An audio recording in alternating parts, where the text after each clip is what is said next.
દરેક વખતે અકસ્માત થાય તેમાં તંત્ર કે વાહન ચાલક જવાબદાર નથી હોતા. ક્યારેક લોકો પણ એટલા જ જવાબદાર હોય છે. તેવામાં આજે બે જવાબદાર લોકોની બેદરકારી વીટીવી કેમેરામાં ઝડપાઈ છે.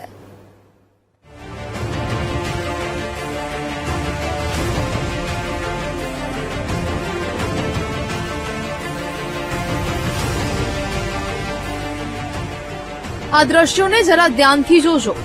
રોડની બંને બાજુ વાહનોની અવરજવર વચ્ચે લોકો જીવના જોખમે રોડ ક્રોસ કરી રહ્યા છે. ઘણા લોકો આ દ્રશ્ય જોઈને એવું કહેશે કે આમાં લોકો બેજવાબદાર કેવી રીતે છે. તંત્રએ કોઈ સિગ્નલ મૂક્યું નથી, પરંતુ જરા ધ્યાનથી દ્રશ્ય જોશો તો લોકોની બેદરકારી તમને ખુદ દેખાઈ જશે. ન દેખાતી હોય તો થોડે દૂર દેખાતા ફૂટ ઓવરબ્રિજને જુઓ. આ ફૂટ ઓવરબ્રિજ લોકોની સુખાકારી માટે અને અકસ્માત ન થાય તે માટે જ બનાવાયા છે. પરંતુ શોર્ટકટના ચક્કરમાં લોકો પોતાનો જીવ જોખમમાં મૂકી રહ્યા છે. પાછા ખુદના મુખે સ્વીકારે પણ છે.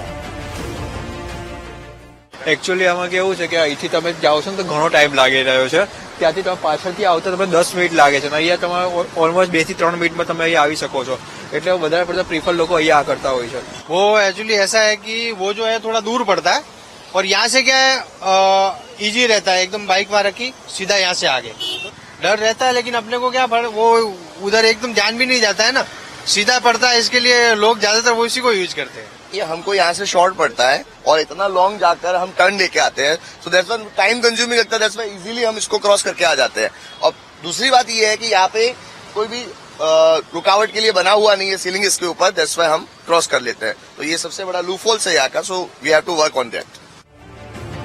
આને કહેવાય બે જવાબદાર બેદરકાર અમદાવાદી. દ્રશ્યો શાહીબાગ કેમ્પ હનુમાન પાસેના છે. અહીં તંત્રએ ફૂટ ઓવરબ્રિજ બનાવ્યો, પરંતુ રોડ પર રેલિંગ ફિટ ન કરી, જેથી લોકો વાહનોની અવરજવર વચ્ચે પણ જીવ જોખમમાં મૂકી રોડ ક્રોસ કરે છે.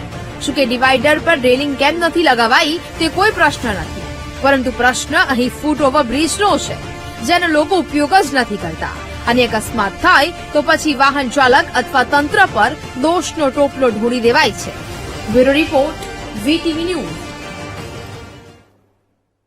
અમારી જવાબદારી લોકોને જાગૃત કરવાની છે. અમે ઘણા લોકો સાથે વાતચીત પણ કરી. દરેકનો જવાબ શોર્ટકટ અને સમય બચે તેવો હતો, પરંતુ તેઓ એ ભૂલી જાય છે કે અકસ્માત થયો તો જીવ જતા પણ વાર નહીં લાગે.